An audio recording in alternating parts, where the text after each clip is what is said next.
3 ప్రాంతాలతోటి భారతదేశంతో చైనాకి ఉమ్మడి సరిహద్దు ఉందన్నాం. వివరాల్లోకి వెళ్లే ముందు ఒకసారి మనం బొమ్మ చూద్దాం. మనం మ్యాప్ చూస్తే ఈజీగా అర్థమైంది. ఇది ఈ 3 ప్రాంతాలు అంటే ఇది మొదటిది, ఇది రెండోది, ఇది మూడోది. 3 ప్రాంతాల్లో మనకి చైనాకి ఉమ్మడి సరిహద్దు ఉంది. అంటే ఒకటి జమ్మూ కాశ్మీర్ ప్రాంతంలో, 2 హిమాచల్ ప్రదేశ్ ఉత్తరాఖండ్ ప్రాంతంలో, 3 అరుణాచల్ ప్రదేశ్ సిక్కిం ప్రాంతాల్లో భారతదేశానికి చైనాకి ఉమ్మడి సరిహద్దు అనేది ఉంది. ఈ ఉమ్మడి సరిహద్దును ఎలా ఏ విధమైనటువంటి వివరాలు చూద్దాం.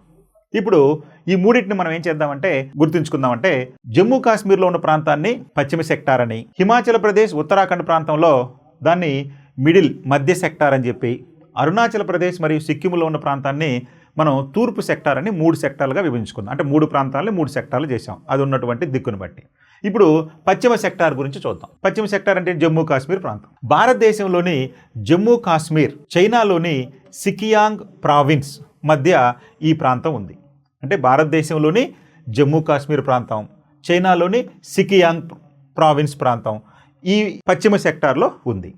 అయితే ఇక్కడ చైనా ఆక్రమించుకున్నటువంటి భూభాగం పేరు అక్సాయ్ చిన్. మన భారతదేశంలో ఉన్నటువంటి జమ్మూ కాశ్మీర్లో కొంత భాగాన్ని అక్సాయ్ చిన్ ప్రాంతాన్ని చైనా ఆక్రమించుకోవటం జరిగింది.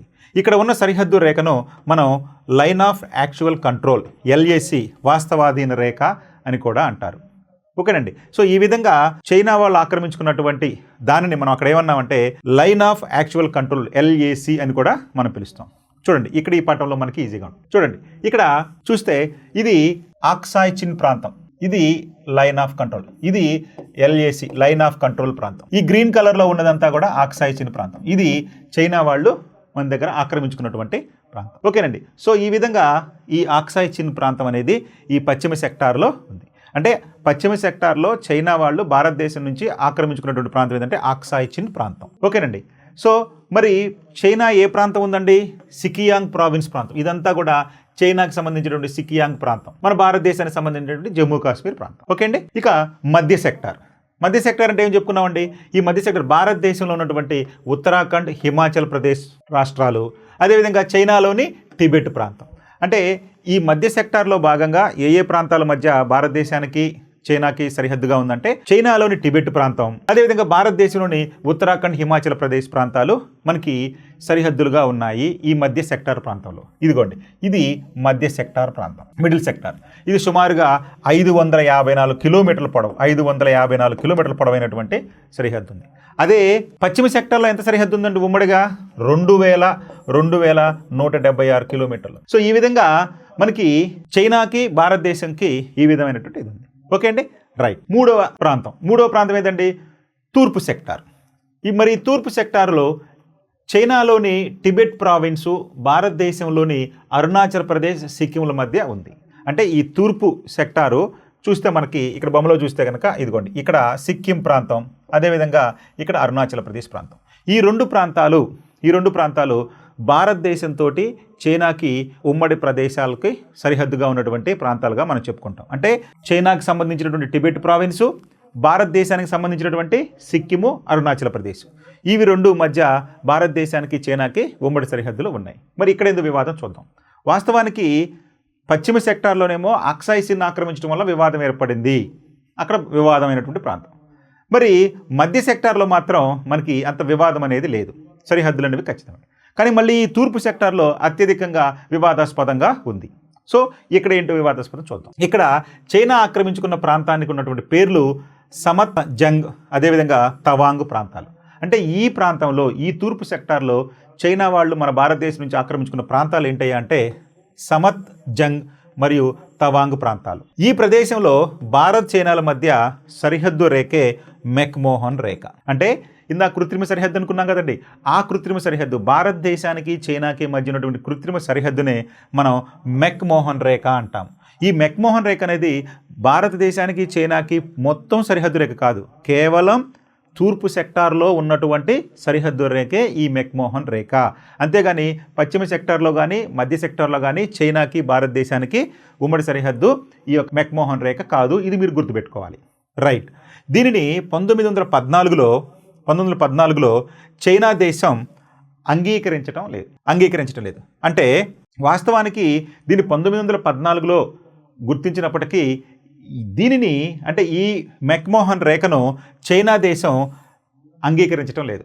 మనం అంగీకరించాం కానీ వాళ్ళు అంగీకరించడం లేదు. సో ఈ విధంగా ఈ మెక్మోహన్ రేఖ అనేది వివాదాస్పదమైంది. అంటే భారతదేశం గుర్తిస్తుంది కానీ చైనా గుర్తించడం లేదు ఈ ప్రాంతం. నెక్స్ట్ చైనా తర్వాత భారతదేశంతో మరొక వివాదాస్పదంగా ఉన్నటువంటి దేశం భూ సరిహద్దులో మనకి పాకిస్తాన్. సో చైనా తర్వాత వివాదాస్పదం మనకి భూ సరిహద్దులుగా వివాదాస్పదం ఉన్నటువంటి దేశం ఏదయ్యా అంటే పాకిస్తాన్గా మనం చెప్పుకోవచ్చు. చూద్దాం ఇదేంటో చూద్దాం. 1947లో అక్టోబర్ 22న అప్పుడు కాశ్మీర్లో ఉన్నటువంటి గిరిజనులు పాకిస్తాన్ సైన్యంతో కలిసి కాశ్మీర్ ప్రాంతాన్ని ముట్టడించడం అనేది జరిగింది. అంటే స్వతంత్రం వచ్చినటువంటి 2 నెలలకి ఆగస్టులో మనకి స్వతంత్రం వచ్చింది. అంటే 1947 ఆగస్టు 15న మనకి స్వతంత్రం ప్రకటించి బ్రిటిష్ వాళ్ళు మన భారతదేశం నుంచి తిరిగి వెళ్ళిపోవడం జరిగింది. ఆ తర్వాత ఆగస్టు అయిపోయిన తర్వాత సెప్టెంబరు అక్టోబర్ 22న అక్టోబర్ 22న ఏమైందండి, ఈ యొక్క పంపకాలు అనేవి ఇంకా పూర్తి కాకముందే జమ్మూ కాశ్మీర్లో ఉన్నటువంటి గిరిజనులు అప్పుడు పాకిస్తాన్ సైన్యంతో కలిసి జమ్మూ కాశ్మీర్ ప్రాంతాన్ని ముట్టడించడం జరిగింది. అప్పుడు జమ్మూ కాశ్మీర్ని పరిపాలిస్తున్నటువంటి రాజా హరిసింగ్ గత్యంతరం లేక ఏం చేశాడండి, 1947 అక్టోబర్ 26న జమ్మూ కాశ్మీర్ ప్రాంతాన్ని భారతదేశంలో విలీనం చేస్తున్నట్టు మనకి సంతకం చేసి విలీనం చేశాడు. అంటే ఈ యొక్క బ్రిటిష్ వారు భారతదేశాన్ని వదిలి వెళ్ళే సమయంలో జమ్మూ కాశ్మీర్కి స్వతంత్ర ప్రతిపత్తి ఇవ్వడం జరిగింది. మన హైదరాబాద్కి నిజాంకి ఇచ్చిన విధంగానే వాళ్ళకి స్వతంత్ర ప్రతిపత్తి ఇవ్వడం జరిగింది బ్రిటిష్ వాళ్ళు. అంటే జమ్మూ కాశ్మీర్ ప్రాంతం అటు పాకిస్తాన్లో భాగం కాదు, ఇటు భారతదేశంలో భాగం కాదు, మీరు స్వతంత్రులు అని చెప్పి ఈ రాజా హరిసింగ్ ఆధ్వర్యంలో వాళ్ళకి వదిలిపెట్టడం జరిగింది బ్రిటిష్ వారు. కానీ అప్పటి జమ్మూ కాశ్మీర్లో ఉన్నటువంటి గిరిజనులు పాకిస్తాన్ సైన్యంతో కలిసి ఈ జమ్మూ కాశ్మీర్ను ముట్టడించినప్పుడు ఆ రాజు గత్యంతరం లేక 1947 అక్టోబర్ 26న భారతదేశంలో విలీనమవుతున్నట్టుగా ఆయన సంతకం చేయడం జరిగింది. సో ఈ విధంగా జమ్మూ కాశ్మీర్ అప్పటి నుండి భారతదేశంలో అంతర్భాగం అయిపోయింది. అయితే 1948లో భారత్ పాకిస్తాన్ యుద్ధంలో కాశ్మీర్ 2 భాగాలుగా విడిపోయింది. కాశ్మీర్ అనేది 2 భాగాలుగా విడిపోయింది. ఎందుకంటే ఎప్పుడైతే సంతకం ఆయన చేసి భారతదేశంలో విలీనం చేశారో అప్పుడు మన సైన్యాలు ఇది మా ప్రాంతం అని చెప్పి వాళ్ళతోటి పోరాటం, ఆ తర్వాత జమ్మూ కాశ్మీర్ 2 భాగాలుగా విడిపోవడం అనేది జరిగింది. సో ఈ విధంగా ఈ యొక్క భారతదేశానికి పాకిస్తాన్కి మధ్య వివాదం అనేది తలెత్తింది. ఒకసారి ఇక్కడ మనం చూస్తే భారతదేశంతో పాకిస్తాన్కి ఉన్నటువంటి సరిహద్దు మనకు చూస్తే ఇక్కడ నుంచి మనకి ఈ ప్రాంతం నుంచి భారతదేశానికి పాకిస్తాన్కి సరే ఇది పాకిస్తాన్, ఇది భారతదేశం. అయితే ఇక్కడ చూడండి ఈ ప్రాంతం కనుక మీరు చూస్తే అప్పుడు కాశ్మీర్ పాకిస్తాన్ వాళ్ళు ఆక్రమించినటువంటి ప్రాంతం ఈ విధమైనటువంటి ఇది ఇట్లాగా ఉంది. సో ఇప్పుడు దీని గురించి మళ్ళీ ఒక వివరణ మీకు ఇస్తాను. చూడండి ఆ వివరణకి వెళ్ళే ముందు ఒకసారి మనం ఈ ఇన్ఫర్మేషన్ చూసుకుని ఆ తర్వాత పట్టం చూద్దాం. పాకిస్తాన్ ఆక్రమించినటువంటి కాశ్మీర్ను వాళ్ళు ఆజాద్ కాశ్మీర్ అని పిలుస్తారు. అంటే పాకిస్తాన్ వాళ్ళు 1947లో ఆక్రమించినటువంటి ఆ ప్రాంతంలో లేదా ఆ ప్రాంతాన్ని నేడు వాళ్ళు ఆజాద్ కాశ్మీర్ అని పిలుస్తున్నారు. అయితే మనం ఏమంటున్నామండి, పాకిస్తాన్ ఆక్రమిత కాశ్మీర్ అంటున్నాం. ఆ ప్రాంతము మాది కానీ పాకిస్తాన్ వాళ్ళు ఆక్రమించారు కాబట్టి మనం పాకిస్తాన్ ఆక్రమిత POK అంటున్నాం, పాకిస్తాన్ ఆక్యుపైడ్ కాశ్మీర్ అంటున్నాం. కానీ ఆ పాకిస్తాన్ ఆక్యుపైడ్ కాశ్మీర్ని పాకిస్తాన్ ప్రజలు ఏమని పిలుస్తున్నారండి, ఆజాద్ కాశ్మీర్ అని పిలుస్తున్నారు. ఆజాద్ కాశ్మీర్ అని పిలుస్తున్నారు. ఈ విధంగా పాకిస్తాన్ ఆక్రమించినటువంటి కాశ్మీరు, ప్రస్తుతం ఉన్న కాశ్మీరు, ఈ రెండింటి మధ్య గల సరిహద్దునే సీజ్ ఫైర్ లైన్ అంటే కాల్పుల విరమణ రేఖ అని అంటారు. అదే ఆ తర్వాత సిమ్లా ఒప్పందం జరిగింది 1972 ప్రాంతంలో. ఆ 1972 ప్రాంతంలో జరిగినటువంటి సిమ్లా ఒప్పందం ప్రకారం మనం దీన్ని ఏమన్నామంటే లైన్ ఆఫ్ కంట్రోల్గా పేర్కొనడం జరిగింది. ఇప్పుడు ఈ పదం చూడండి, లైన్ ఆఫ్ కంట్రోల్ అనేది ఏదో చూడండి.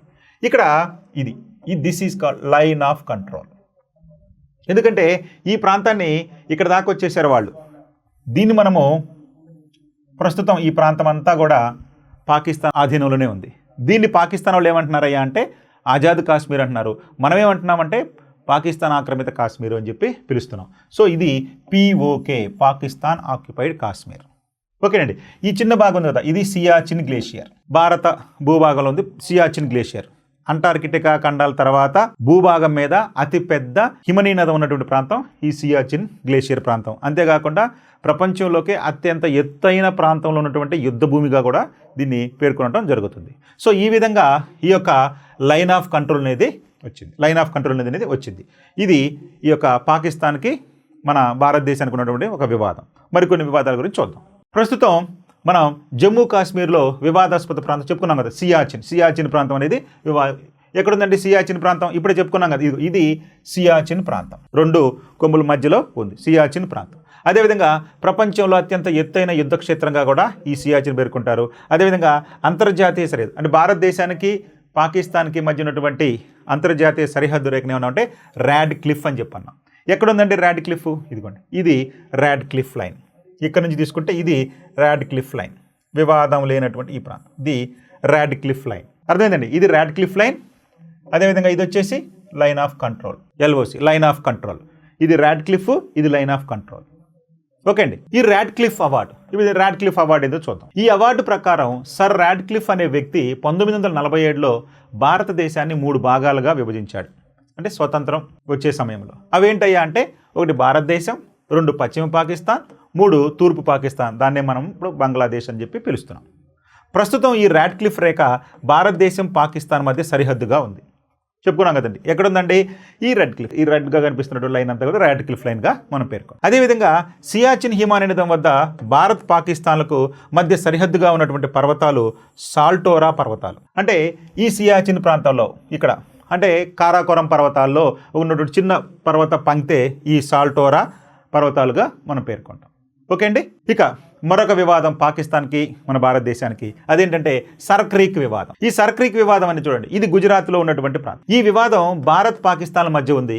ఇక్కడ పాకిస్తాన్ గీసినటువంటి రేఖ 24 ప్యారలల్. అంటే పాకిస్తాన్ తోటి మన భారతదేశానికి ఉన్నటువంటి మరొక కృత్రిమ రేఖ అంటే ర్యాడ్ క్లిఫ్ లైన్తో పాటుగా మరొకటి 24 ప్యారలల్, అంటే 24 అక్షాంశం అంటాం. ఈ ప్యారలల్ అనేది 24 అక్షాంశం అంటాం.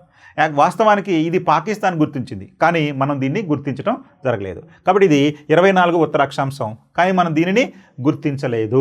గుర్తుపెట్టుకోండి, అంటే 24 ప్యారలల్ అనేది ఏ దేశాల మధ్య ఉందంటే పాకిస్తాన్కి భారతదేశానికి ఉంది, కానీ ఇది పాకిస్తాన్ గుర్తించడం జరిగింది, కానీ మన భారతదేశం దీనిని గుర్తించలేదు. మరి రాన్ ఆఫ్ కచ్ ప్రాంతంలో భారతదేశానికి పాకిస్తాన్కి మధ్య ఈ రాన్ ఆఫ్ కచ్ ప్రాంతం కలదు. ఈ రాన్ ఆఫ్ కచ్ ప్రాంతంలోనే మనకి ఈ సర్ క్రీక్ అనేది ఉంది. ఇదిగోండి, ఇక్కడ చూస్తే కనుక ఈ పటంలో కనుక మీరు చూస్తే ఇదిగోండి సర్ క్రీక్, ఇది సర్ క్రీక్ ప్రాంతం. సర్ క్రీక్ అనేది సర్ క్రీక్ ప్రాంతం.